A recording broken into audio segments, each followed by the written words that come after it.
Steve Jobs is sick? Does that mean my iPhone's gonna stop working?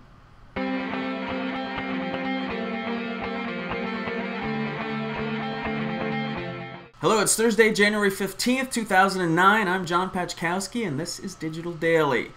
Ironic, isn't it, that in this decade of CEO scandals and corporate duplicity, investors are punishing Apple for allowing CEO Steve Jobs a medical leave of absence? Apple shares dropped as much as 10% Wednesday after the company broke the news, slashing more than $6 billion off its market cap. And Apple shares are trading lower again today. A timid group, Apple investors, risk-averse and apparently too easily frightened to actually own the stock. They're faithless. Because to sell on this news or any of the Jobs-related health rumors or reports the company has suffered this past year is silly. If Jobs were to leave Apple, willingly or otherwise, people won't suddenly stop buying Macs. The iPod won't suddenly go the way of the Walkman, and early adopters won't suddenly lose interest in the next generation iPhone. Nor will the Houdini meets Edison magic that Jobs has brought to Apple suddenly dissipate. Yes, Jobs' sensibility pervades Apple's culture and its products, but that culture and those products are not tethered to his health or day-to-day presence at the company. And Apple's deep executive bench is more than capable of running it and running it well in his absence.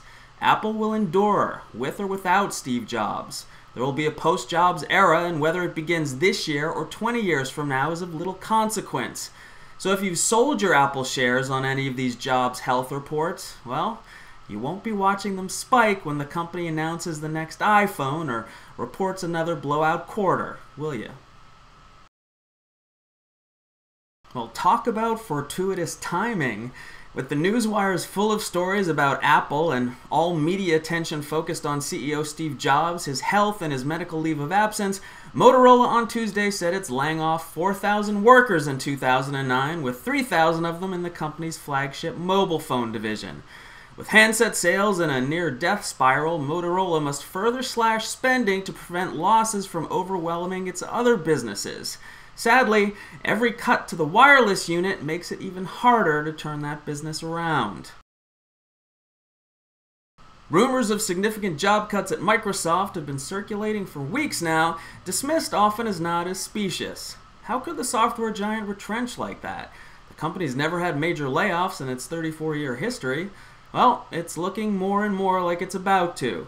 People familiar with the company's plans tell the Wall Street Journal that Microsoft is indeed considering job cuts. And they could be announced as early as next week when the company reports second quarter earnings. That's it for Digital Daily. Thanks for watching. I'll see you again tomorrow.